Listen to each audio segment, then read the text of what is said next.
Hello guys, कैसे हैं आप सब लोग। उम्मीद है कि आप सब बढ़िया होंगे और अपनी तैयारी को बेहतर तरीके से कर पा रहे होंगे। जैसा कि आप लोग जानते हैं दोस्त कि हमारी अभी क्वेश्चन की सीरीज चल रही है। आज हमारा फिजिक्स का जो टेस्ट चल रहा है वो क्लास नंबर 8 है दोस्तों, ठीक है। तो देखते हैं आज के क्वेश्चन क्या कह रहे हैं दोस्तों। स्टार्ट करते हैं, देखते हैं क्वेश्चन नंबर फर्स्ट देखते हैं दोस्तों। ये क्वेश्चन जो आप देख रहे हैं एसएससी आपके रेलवे और जीडी वगैरह एग्जाम के लिए बेस्ट मोस्ट इंपॉर्टेंट क्वेश्चन है दोस्तों। देखते हैं आज के क्वेश्चन क्या कह रहे हैं। देखते हैं क्वेश्चन नंबर फर्स्ट। आज फर्स्ट बोलेंगे, देखिए फर्स्ट यहाँ पर लिखते हैं फर्स्ट। क्वेश्चन नंबर फर्स्ट लिखते हैं। क्वेश्चन नंबर फर्स्ट देखते हैं दोस्तों। क्वेश्चन नंबर फर्स्ट शुरुआत करते हैं। देखिए बोला गया ऊष्मा की एसआई इकाई क्या है। ऊष्मा की एसआई इकाई क्या है, तो हम लोग जानते हैं। देखिए कार्य या ऊष्मा दोनों बराबर होते हैं। देखिए यहाँ पर कार्य या कार्य कर लें या ऊष्मा कर लें, कार्य या ऊष्मा इनके मात्रक भी सेम होंगे। जब ये हमारे पास दोनों वैल्यूज बराबर होंगी तो हमारे पास इनके मात्रक भी सेम होंगे, ठीक है दोस्तों। तो ये देखिए हेनरी किसका मात्रक होता है भैया, प्रेरकत्व का मात्रक होता है ये, ठीक है। अब देखिए धारिता का मात्रक क्या होता है हमारे पास, धारिता का मात्रक फैरड होता है। धारिता का मात्रक, धारिता का मात्रक फैरड होता है, ठीक है दोस्तों। ये समझ गए होंगे आप। देखिए प्रेरकत्व का मात्रक हेनरी होता है। वेबर किसका मात्रक होगा ये बताएं आपको। चुंबकीय धारिता का मात्रक हुआ। तो यहाँ पर देखिए कार्य या ऊष्मा का मात्रक हमारे पास क्या होता है, जूल होता है दोस्तों। तो यहाँ पर देखेंगे क्वेश्चन नंबर फर्स्ट का ऑप्शन ए इज राइट होगा दोस्तों। तो देखते हैं यहाँ पर क्वेश्चन नंबर बी क्या, दो क्या बोल रहा है, देखते हैं यहाँ पर। क्वेश्चन नंबर दो लिखिए इसको, क्वेश्चन नंबर दो। देखिए क्वेश्चन नंबर दो लिखिए यहाँ पर। क्या बोला गया, 1 नैनोमीटर किसके बराबर होता है, बोला गया है 1 नैनोमीटर। अब जानते हैं हम लोग, देखिए ये क्वेश्चन जो आप देख रहे हैं ये वैल्यू वाले क्वेश्चन हमेशा आते हैं। 1 नैनोमीटर लिख लीजिए यहाँ पर, 1 नैनोमीटर, 1 नैनोमीटर, 1 नैनोमीटर ये किसके बराबर होता है दोस्त, 10 की पावर 9 मीटर के बराबर होता है। 10 की पावर -9 मीटर के बराबर होता है। देखिए यहाँ पर 10 की घात -3, यहाँ पर ये कट कट जाएगा, ये नहीं होगा। 10 की पावर -6 ये नहीं होगा दोस्तों। और देखते हैं 10 की पावर -12 ये नहीं होगा, ठीक है। पिको फेरेड होता है। तो यहाँ पर 1 नैनोमीटर बोला गया है तो 10 की पावर -9 मीटर के बराबर होगा ये। तो क्वेश्चन नंबर टू का हमारे पास ऑप्शन सी इज राइट होगा दोस्तों। देखते हैं क्वेश्चन नंबर थर्ड क्या बोला गया है। क्वेश्चन नंबर थर्ड क्या बताया गया है, देखते हैं इसको। क्वेश्चन नंबर थर्ड लिख लीजिए इसको। क्या बोला गया, एक निश्चित स्तर से ऊपर किसी विमान की ऊंचाई को मापने के लिए किस वैज्ञानिक उपकरण का प्रयोग करते हैं हम लोग। अब देखिए यहाँ पर फायदोमीटर, फायदोमीटर यहाँ पर ये नहीं होगा। इसका यूज कहाँ करते हैं हम लोग, इसका यूज कहाँ करते हैं, इसका यूज कहाँ करते हैं हम लोग, समुद्र की गहराई मापने में। लिख लीजिए इसको, समुद्र की गहराई मापने में, समुद्र की गहराई मापने में, समुद्र की गहराई मापने में, समुद्र की गहराई मापने में, ठीक है दोस्त। यहाँ पर देखिए बैरोमीटर का उपयोग कहाँ करते हैं, वायुमंडलीय दाब मापने में, वायुमंडलीय दाब मापने में, दाब मापने में, मापने में। तीसरा देखिए वॉट मीटर, ये शक्ति का मात्र, शक्ति मापने में इसका प्रयोग करते हैं, शक्ति मापने में, मापने में, शक्ति मापने में इसका प्रयोग करेंगे। तो यहाँ पर देखिए क्या बोला गया, किसी विमान की ऊंचाई को मापने के लिए किस वैज्ञानिक उपकरण का प्रयोग करते हैं, तो हमारे पास अल्टीमीटर ही केवल होगा। तो यहाँ पर क्वेश्चन नंबर थ्री का हमारे पास option C altimeter is right होगा दोस्तों, ठीक है। देखते हैं क्वेश्चन फोर्थ क्या कह रहा है दोस्तों। देखते हैं क्वेश्चन नंबर फोर्थ देखते हैं। देखिए यहाँ पर दो सदिश वेक्टर बराबर होते हैं यदि, अब जानते हैं हम लोग सदिश वेक्टर, सदिश राशियां पहले आप जानिए सदिश राशियां क्या होती हैं, उसके बाद वेक्टर हम जानेंगे। देखिए अब यहाँ पर देखिए सदिश, सदिश राशियां, सदिश राशियां वे राशियां जिनके परिमाण और दिशा दोनों होते हैं। लिखिए यहाँ पर सदिश राशियां, सदिश राशियां, सदिश राशियां किन्हें बोलते हैं दोस्त, जिनमें, जिन राशियों में जिनमें परिमाण व दिशा, परिमाण व दिशा, परिमाण व दिशा दोनों समान हो, दोनों क्या हो, समान हो, ठीक है। इस बात को ध्यान रखना है, समान हो लिख लीजिए इनको। तो उनके बोलते हैं हम सदिश राशियां बोलते हैं। अब देखिए यहाँ पर केवल उनके परिमाण एक समान हो तो ये नहीं हो सकता, केवल परिमाण ही नहीं इसमें काफी होगा। दूसरा ऑप्शन है केवल उनकी दिशाएं एक हों, ये भी नहीं होगा। तीसरा ऑप्शन देखिए इनमें परिमाण व दिशाएं दोनों एक हों, यही ऑप्शन होगा, क्या हो, समान हो। और परिमाण एक हो परंतु दिशाएं विपरीत हो, गलत हो जाएगा ऑप्शन। तो हमारे पास यहाँ देखेंगे क्वेश्चन नंबर 4 का हमारे पास जो है ऑप्शन सी इज राइट होगा दोस्तों। उम्मीद है ये क्वेश्चन आपको समझ आया होगा। देखते हैं क्वेश्चन नंबर 5 क्या बोला गया है दोस्तों। क्वेश्चन नंबर 5 क्या बोला गया है, क्वेश्चन नंबर 5। अब देखिए यहाँ पर किए गए कार्य की दर क्या कहलाती है हमारी। देखिए किए गए कार्य की दर आवेग तो होगी नहीं, आवेग का किससे लिखते हैं, आवेग, आवेग को हम किससे लिखते हैं, बल गुणे समय से लिखते हैं। आवेग को किससे लिखते हैं, आवेग को किससे लिखते हैं हम लोग, बल गुणे समय। आवेग देखिए लिखते हैं बल गुणे समय से लिखते हैं इसको। तो इसका मात्रक देखिए क्या हो जाएगा, इसका मात्रक होगा, अब देखिए बल का मात्रक क्या होता है, न्यूटन, बल का मात्रक न्यूटन होगा, इसका मात्रक सेकेंड होगा दोस्त। तो न्यूटन इंटू सेकेंड इसका मात्रक हो जाएगा आवेग का। अब गति आप जानते हैं, गति मीटर पर सेकेंड होता है, मीटर पर सेकेंड होता है। अब देखिए यहाँ पर किए गए कार्य की दर, ये क्वेश्चन नंबर 5 था, इसको लिख लीजिए। ऊर्जा देखिए किए गए कार्य की दर हमारे पास क्या कहलाती है, शक्ति कहलाती है। अब देखिए यहाँ पर ऊर्जा, ऊर्जा नहीं होगा हमारे पास, ऊर्जा को किससे लिखते हैं हम लोग, ऊर्जा का मात्रक क्या होता है, ऊर्जा का मात्रक एक तो हम कैलोरी भी कह सकते हैं, ठीक है। दूसरा मात्रक इसका क्या होता है, ऊर्जा का मात्रक बताएं आप लोग। देखिए यहाँ पर किए गए कार्य की दर को हम क्या लिखते हैं, P इक्वल टू W/T लिखते हैं दोस्त, ठीक है। अब देखते हैं इसके बाद क्या बोला गया है। हाँ ये शक्ति हो गया मीटर पर सेकेंड। अब देखिए यहाँ पर कुछ लिख लीजिए और आवेग का मात्रक हम लोग बल गुणे समय लिखिए, यहाँ पर लिख लीजिए संवेग, संवेग इसको लिखते हैं P से, P बराबर होता है mb, m और b। तो यम द्रव्यमान का मात्रक होता का है किलोग्राम, किलोग्राम लिख लीजिए यहाँ पर, किलोग्राम लिख लीजिए दोस्त, किलोग्राम। अब वेग का मात्रक होता है मीटर पर सेकेंड, किलोग्राम मीटर पर सेकेंड। इसका मात्रक लिख लीजिए संवेग का मात्रक, संवेग का मात्रक किलोग्राम मीटर पर सेकेंड होता है दोस्त। अब देखिए क्वेश्चन नंबर 6 क्या बोला गया है। तो यहाँ पर देखिए हमारे पास 5 का हमारे पास क्या हो गया, option B for Bahadur Shah Zafar is right हो गया दोस्तों। अब देखते हैं उसके बाद और क्या बोला गया है, क्वेश्चन नंबर 6 देखते हैं क्वेश्चन नंबर 6। ये देखिए क्वेश्चन नंबर 6, अब ये तो फेमस क्वेश्चन है, देखिए ये एसआई में पूछा गया है 2020 में, सिर्फ फर्स्ट में पूछा गया है। एक अश्वशक्ति लगभग किसके बराबर होता है। अब आप जानते हैं एक अश्वशक्ति, देखिए हॉर्स पावर बोलते हैं इसको, अश्वशक्ति, अश्वशक्ति लिखते हैं इसको, हॉर्स पावर, एचपी लिखते हैं, एक हॉर्स पावर एचपी, एक एचपी बराबर किसके होता है 476, 746 वॉट के बराबर होता है। लेकिन यहाँ पर 746 एग्जैक्ट दिया नहीं गया है, तो पूछा गया है कि लगभग, देखिए एक शब्द यहाँ पर लिखा है लगभग, लगभग किसके बराबर होता है, 1000 होता नहीं है वॉट के बराबर, 500 वॉट के बराबर होगा नहीं, 250 वॉट के बराबर होगा नहीं, तो 746 अप्रोक्सीमेट में ले लिया गया है, 750 वॉट के बराबर इसको ले लिया गया है दोस्तों।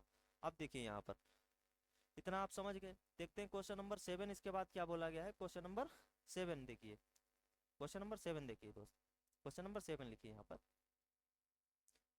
इसमें बताया गया कि बल के आयाम क्या है, बल के आयाम देखिए, बल हम लोग जानते हैं कि F बराबर हमारे पास क्या होता है, F बराबर होता है यम ए, F बराबर क्या होता है, यम ए होता है, F बराबर होता है हमारे पास यम इंटू ए, ये सूत्र हम लोग जानते हैं, F बराबर होता है हमारे पास यम ए। अब इसका विमी सूत्र आपको बताना है, तो देखिए F बराबर यम को लिखते हैं द्रव्यमान से, द्रव्यमान और गुणे त्वरण लिखते हैं, इसका विमी सूत्र आपसे पूछा गया है। देखिए अब यहाँ पर लिख लीजिए एफ को, फोर्स को बल लिख लीजिए, यहाँ पर ब्रैकेट में लिख लीजिए। अब देखिए द्रव्यमान को बीमी सूत्र में किससे लिखते हैं, यम से लिखते हैं, और त्वरण का बीमी सूत्र होता है LT-2। देखिए यहाँ पर ये वेग परिवर्तन की दर, इसको लिख लीजिए वेग परिवर्तन की दर, वेग परिवर्तन की दर को हम लिखते हैं, वेग परिवर्तन की दर को लिखते हैं त्वरण, वेग परिवर्तन की दर लिखते हैं, इस प्रकार लिखती है। तो यहाँ पर यम तो हमारे पास आ जाएगा, बिल्कुल पक्का है ये। और यहाँ पर देखिए वेग परिवर्तन की दर, तो इसको लिखते हैं LT-2 से, LT-2। अब देखिए यहाँ पर यम ए हो गया हमारे पास, अब इसको एक में जोड़ के लिख दीजिए यम LT-2।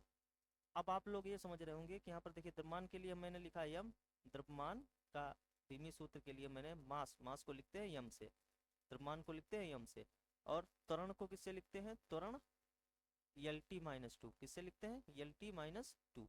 इसको जोड़ के जब हम लिख देंगे तो M L T minus two हो जाएगा दोस्त, ठीक है, M L T minus two. तो बल का आयाम मेरे पास बीमी सूत्र हो जाएगा M L T minus to.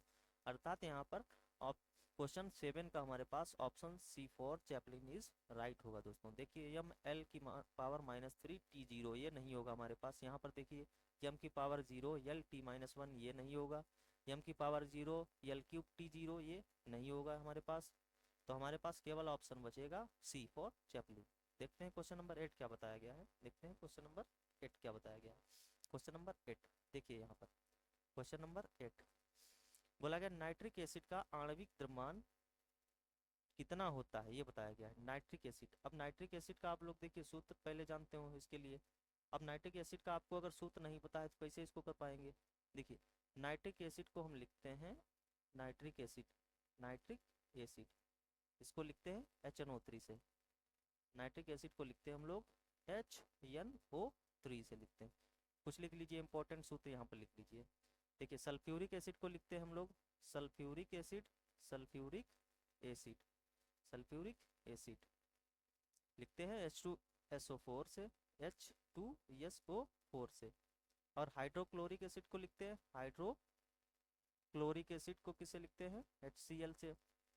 Hydrochloric acid लिखते हैं हम लोग HCl से, HCl से लिखते हैं हम लोग। उसके बाद देखिए hydrofluoric acid, hydrofluoric acid, hydrofluoric acid, hydrofluoric acid को किससे लिखते हैं हम लोग, HF से लिखते हैं, H और F से लिखते हैं। तो ये सूत्र ध्यान रखिएगा। अब देखिए यहाँ पर नाइट्रिक एसिड के लिए अब हम लोग जानते हैं, देखिए H का हमको पता होनी चाहिए द्रव्यमान संख्या। यहाँ पर हमको क्या पता होनी चाहिए, यहाँ पर सभी की हमको पता होनी चाहिए द्रव्यमान संख्या है। द्रव्यमान संख्या अगर आपको नहीं पता है तब ये क्वेश्चन नहीं कर पाएंगे आप लोग, ठीक है दोस्त। तो इसके लिए आपको क्या पता होना चाहिए, द्रव्यमान संख्या है। तो देखिए द्रव्यमान संख्या, द्रव्यमान संख्या किसकी, H की, H की कितनी होती है हमारे पास, 1 रहती है। N की द्रव्यमान संख्या, N की द्रव्यमान संख्या देखिए, द्रव्यमान संख्या कितनी रहती है हमारे पास, इसका परमाणु क्रमांक 7 होगा, द्रव्यमान संख्या कितनी होगी, इसकी डबल होगी 14, 14। यहाँ पर देखेंगे ऑक्सीजन O की द्रव्यमान संख्या कितनी होगी मेरे पास, द्रव्यमान संख्या, द्रव्यमान संख्या कितनी होगी, यहाँ पर देखिए ऑक्सीजन का परमाणु क्रमांक होता है 8, द्रव्यमान संख्या होगी 16, ठीक है दोस्त। ये बात आपको समझ आई होगी। देखते हैं यहाँ पर अब इसका निकालते हैं क्या, आणविक द्रव्यमान लिखते हैं यहाँ पर, आणविक द्रव्यमान, आणविक द्रव्यमान लिखिए यहाँ पर, आणविक द्रव्यमान। देखिए यहाँ पर H का अणु हमारे पास क्या है, एक है हमारे पास केवल, ये बात आप ध्यान रखिएगा। H हमारे पास क्या है, केवल एक है। H हमारे पास कितना है, 1 है। तो H का एक हमारे पास यहाँ पर क्या है, परमाणु है। दूसरा देखिए N का भी एक है, ठीक है, N का भी एक है। और 3 जो है वो O के मेरे पास परमाणु है, ठीक है। तो यहाँ पर देखिए H के लिए मैंने द्रव्यमान संख्या कितनी लिखी, 1 लिखी, तो 1 × 1 प्लस, अब देखिए N की परमाणु जो है संख्या हमारे पास 7 होती है लेकिन परमाणु भार 14 होता हमारे पास, लेकिन N 1 था तो हमने 1 से करा दिया यहाँ पर मल्टीप्लाई। यहाँ पर देखिए 3 × O लिखा हमने, ऑक्सीजन लिखा, ऑक्सीजन है ये, जीरो मत समझ लीजिएगा इसको, इसको लिखा मैंने 16 से, इसका क्या होता है, परमाणु भार होता है। अब देखिए यहाँ पर 1, यहाँ पर देखेंगे 14 × 1 कितना होगा, 14 होगा, मतलब 14। और यहाँ पर देखेंगे 16 तियाँ 48 हो जाएगा, 48, 16 तियाँ 48 लिखे यहाँ पर, 48, 16 तियाँ 48, 48 हो गया मेरे पास। अब देखिए इनको सब जोड़ के लिखिए, यहाँ पर हो गया मेरे पास 14 × 1 15 और प्लस 48 लिखिए। अब देखिए यहाँ पर 8 और 5 13 के 3 हो गया, 4 और 1 5 और 1 कितना हो गया, 6। तो 6 यूनिट के हिसाब से ये आ गया। देखिए यहाँ पर 63 देखिए कहाँ पर हमको आंसर मिल रहा है, देखिए 70 यहाँ पर नहीं है, यहाँ पर 45 मतलब 45 नहीं है, 36 यूनिट ये नहीं है, पर हमारे पास 63 यूनिट ऑप्शन मिल रहा है। तो हमारे पास नाइट्रिक एसिड का आणविक द्रव्यमान कितना हो गया दोस्त, कितना हो गया, 63 यूनिट हो गया। ऐसे ही आपको निकालना है कि H2SO4, ये आपका होमवर्क देखिए, H2SO4 का आणविक द्रव्यमान बताना है आपको, आणविक द्रव्यमान बताना है, आणविक द्रव्यमान बताना है, द्रव्यमान बताओ, ये आपका क्वेश्चन रहेगा। इसको कमेंट करके आप लोग बताइएगा, ठीक है। देखिए यहाँ पर क्वेश्चन नंबर 9 देखते हैं अब क्या बताया गया है। क्वेश्चन नंबर 9, अब देखिए यहाँ पर क्वेश्चन नंबर 9, एक आदर्श गैस का एक मोल 27237 केल्विन और 1 atm दाब पर कितना होता है। ये आप लोग जानते होंगे। ये देखिए सीजीएल में पूछा गया है। कब पूछा गया है? 19/4/2022 शिफ्ट थर्ड में पूछा गया है। यहाँ पर देखिए 273 केल्विन और 1 atm दाब पर बोला गया है। हाँ तो यहाँ पर देखिए 273 केल्विन होगा यहाँ पर दोस्त। कलर चेंज कर लेते हैं, देखिए रेड कर लेते हैं यहाँ पर।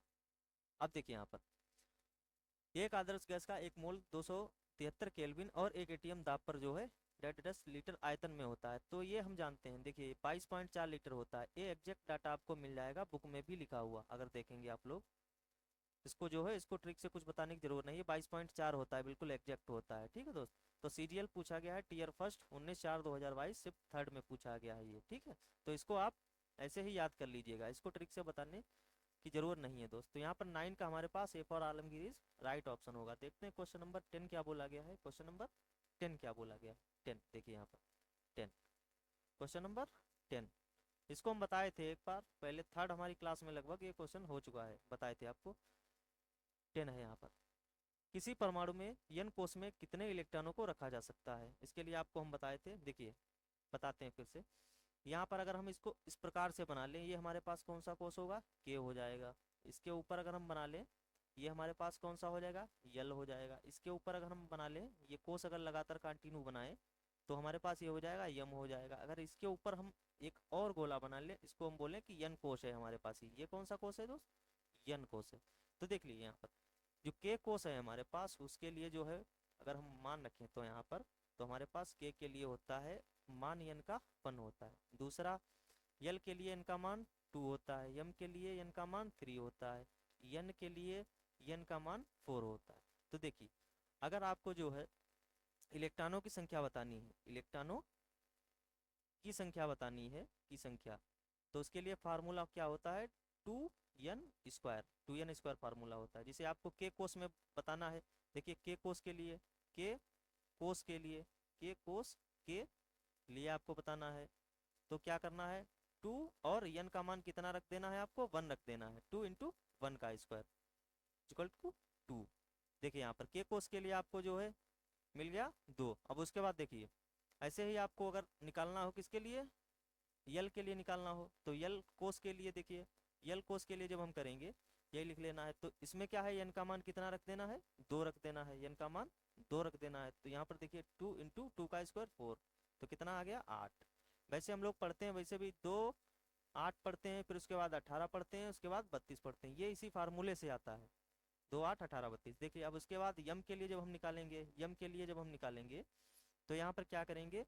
n का मान यहाँ पर रख देंगे हम 3 रख देंगे। n का मान कितना रख देंगे? 2n² में 3 रख देंगे। तो यहाँ से देखिए 2 × और 3 का वर्ग कितना? 9। तो कितना आ जाएगा हमारे पास? 18। उसके बाद जब हम देखेंगे कि n बराबर 4 के लिए जब हम रखेंगे, n बराबर 4 के लिए रखेंगे, देखिए n बराबर अगर 4 के लिए हमको रखना है तो n के लिए देखिए यहाँ पर n का मान कितना रख देंगे हम लोग? 4 रख देंगे। तो 4 का स्क्वायर देखेंगे यहाँ पर 2 × और 4 का वर्ग 16, तो कितना आ गया? 32। तो यहीं पर ये पूछा गया था कि n कोष के लिए बताना है कि n कोष के लिए अधिकतम कितने इलेक्ट्रॉन रखे जा सकते हैं। तो देखिए n कोष के लिए हमने कितना निकाला? 32 इलेक्ट्रॉन।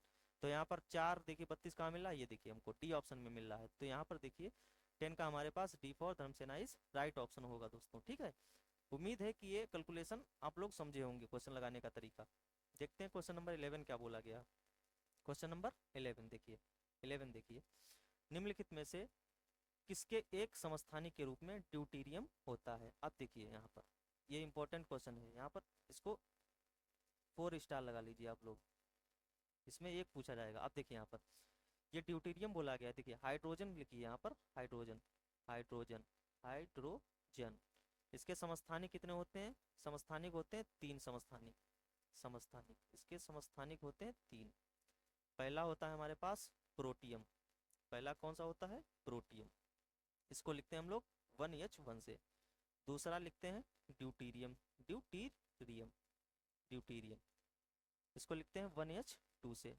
थर्ड होता है हमारे पास ट्राइटियम, ट्राइटियम, ये थर्ड होगा, इसको लिखते हैं हम लोग 1H3 से। अब इसमें देखिए, ये हमारे पास जो होता है सेकंड वाला, ये रेडियो एक्टिव क्रियाओं के लिए काम आता है, रेडियो एक्टिव क्रियाओं में ये काम करता है, ड्यूटीरियम। ठीक है दोस्त, इसको ध्यान रखना आपको। अब देखिए यहीं पर बोला गया है कि ड्यूटीरियम होता है किसका समस्थानिक होता है, अभी आपको पता है कि ये हाइड्रोजन का होता है। किसका होता है? हाइड्रोजन का। ऑक्सीजन का नहीं होगा, कार्बन का नहीं होगा, नाइट्रोजन का नहीं होगा, हमारे पास केवल कौन सा होगा? हाइड्रोजन का होगा। हाइड्रोजन का ये समस्थानिक है दोस्त। ठीक है, इसको ध्यान रखना है आपको। तो हमारे पास 11 का C for Chaplin is right answer होगा दोस्तों, इसको ध्यान रख लीजिएगा ये तीनों। देखते हैं क्वेश्चन नंबर 12 क्या बोला गया है। 12 देखते हैं। देखिए 12 लिखिए इसको। बॉयल के नियम में किस प्राचल को स्थिर रखा जाता है? अब यहाँ पर देखिए दो नियम आपको ध्यान रखने हैं आपको। एक तो इम्पोर्टेंट हो गया बॉयल का नियम, एक चार्ल्स का नियम। बॉयल का नियम देखिए क्या होता है, बॉयल का नियम, बॉयल का नियम, यहाँ पर बॉयल के नियम में स्थिर क्या रहता है, आपको ये ध्यान रखना। स्थिर रहेगा आपका टेम्परेचर, ताप रहेगा, यहाँ पर ताप स्थिर रहेगा। ये बोलता है कि स्थिर ताप पर किसी गैस का जो है बायलूम, किसी गैस का बायलूम, लिख लीजिए यहाँ पर, बायलूम किसके व्युत्क्रमानुपाती होगा? उसके प्रेशर के व्युत्क्रमानुपाती होगा। इसको लिख के बता देते हैं, देखिए यहाँ पर लिख लीजिए, किसी गैस का, किसी गैस का, किसी गैस का आयतन, किसी गैस का आयतन उसके दाब के, दाब के व्युत्क्रमानुपाती होता है, व्युत्क्रमानुपाती, अनुपाती होता है। बस ये बात आपको ध्यान रखनी है, किसी गैस का आयतन उसके दाब के व्युत्क्रमानुपाती होता है। देखिए यहाँ पर बी व्युत्क्रमानुपाती 1/p, तो यहाँ पर देखेंगे हम लोग पी बी अनुक्रमानुपाती 1, या यहाँ पर कांस्टेंट लिख लेंगे हम लोग, कांस्टेंट लिख लेंगे। ठीक है दोस्त, तो यहाँ पर देखिए, यहाँ पर अगर हम इसको सही से लिखना चाहें तो P1 B1 बराबर P2 B2, इस प्रकार भी ये लिखा आ सकता है। ये किसका नियम आपको होता है, ये रेलवे वगैरह एग्जाम में ऐसे डायरेक्ट पूछ दिया जाता है कि P1 बराबर P2 B2, ये किसका नियम है? तो किसका नियम है? बॉयल का नियम। बस इसको आपको याद रखना है। बाकी एक और बचता है चार्ल्स का नियम, वो बताएंगे आपको नेक्स्ट एपिसोड में, कल बताएंगे। आज देखिए क्वेश्चन हमारे पास 20 हैं, इनको करते हैं अभी। 13 क्वेश्चन क्या बोला गया देखते हैं। 13, निम्नलिखित घरेलू वस्तुओं में किन में सल्फ्यूरिक एसिड होता है? देखिए सल्फ्यूरिक एसिड अभी बताए थे, सल्फ्यूरिक एसिड क्या होता है, इसका सूत्र क्या होता है? सल्फ्यूरिक एसिड, सल्फ्यूरिक एसिड का सूत्र H2SO4 होता है। सल्फ्यूरिक एसिड H2SO4 क्या होता है? H2SO4। अब देखिए किस में होता है? टूथपेस्ट में। अगर ये टूथपेस्ट में हो तो हमारा मुंह ही जल जाएगा, इसको ध्यान रखना। टूथपेस्ट में नहीं होता है। सिरके में देखिए यहाँ पर इसमें होता है एसिटिक एसिड, इसमें क्या होता है? एसिटिक एसिड, इसको ध्यान रखना है। दूसरा मक्खन में इसमें होता है लैक्टिक एसिड, लैक्टिक एसिड। अगर मक्खन में ये आपको मान लीजिए सल्फ्यूरिक एसिड हो तो क्या है, जीभ ईभ सब आपकी जल जाएगी। ठीक है, तो बैटरी में हमारे पास क्या होता है? केवल बैटरी में होता है हमारे पास सल्फ्यूरिक एसिड। ये पीसीएस में पूछा गया है क्वेश्चन, सल्फ्यूरिक एसिड होता है। ठीक है दोस्त, देखते हैं यहाँ पर 13 हमारे पास सी ऑप्शन इसका राइट होगा। अब देखते हैं हमारे पास 14 नंबर क्या क्वेश्चन बोला गया। 14 देखते हैं। 14 लिखिए इसको। समुद्री जल में कौन सा खनिज लवण प्रचुर मात्रा में पाया जाता है? अब जानते हैं हम लोग समुद्र में सबसे ज्यादा क्या पाया जाएगा? Calcium chloride. चूना तो समुद्र में पाया नहीं जाएगा ज्यादा मात्रा में। कैल्शियम सल्फेट बोला गया, CaSO4 इसका होता है। कैल्शियम क्लोराइड इसको लिख लीजिए, इसका सूत्र होता है CaCl2। इसको देखिए, calcium sulphate CaSO4, calcium chloride, calcium chloride देखिए सोडियम क्लोराइड, अच्छा यानी Cl होता है ये हमारे पास कैल्शियम कार्बोनेट CaCO3। अब देखिए इस सूत्र से आप लोग जान गए होंगे कि समुद्री जल में कौन सा खनिज सबसे ज्यादा मात्रा में पाया जाता है। तो हमारे पास केवल होगा नमक, जिसको बोलते हैं हम लोग सोडियम क्लोराइड। नमक ही तो पाया जाएगा समुद्र में सबसे ज्यादा, तो सोडियम क्लोराइड ही पाया जाएगा। तो यहाँ पर 14 का हमारे पास D option Dharmasena is right option होगा दोस्तों। ठीक है, कैल्शियम क्लोराइड नहीं होगा। तो यहाँ पर हम देखते हैं क्वेश्चन नंबर 15 क्या बोला गया है। अब 15 देखिए, ये भी क्वेश्चन देखिए बताए थे आपको, 3rd या 4th क्लास में हमारा बताया गया था। अभी देखिए इसको, बीटी कल्चर किस रूप में जाना जाता है? बीटी कल्चर को ऑप्शन ए हमारे पास क्या है? ऑप्शन ए है सब्जियां, फूल और फल, फूल और फल जो है रेशम कीट का पालन करने में और अंगूर की खेती करने में। किसको? बीटी कल्चर को किस रूप में प्रयोग किया जाता है? तो बीटी कल्चर हम लोग जानते हैं कि अंगूर की खेती होती है बीटी कल्चर से। बीटी कल्चर से क्या होती है? अंगूर की खेती होती है भाई। अब देखिए यहाँ पर कुछ लिख लीजिए, कुछ इम्पोर्टेंट खेतियाँ भी लिख लीजिए, इम्पोर्टेंट, जिसको हम लोग करते हैं। देखिए यहाँ पर अंगूर की खेती तो हम लोग जान गए। देखिए यहाँ पर अंगूर की खेती लिख लीजिए, यहाँ पर अंगूर की खेती लिख लीजिए। अंगूर की खेती को लिखते हैं हम लोग किससे? बीटी कल्चर से, बीटी कल्चर।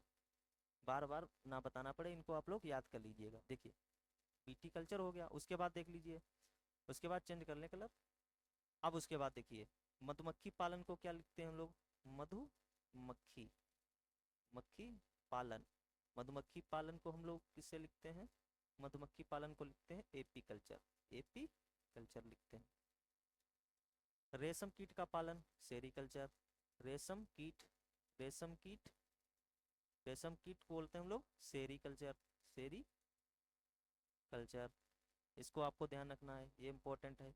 मछली पालन को लिखते हैं मछली पालन, इसको बोलते हैं हम लोग पीसी कल्चर। क्या बोलते हैं इसको? PC culture, PC culture, PC culture हम लोग बोलते हैं।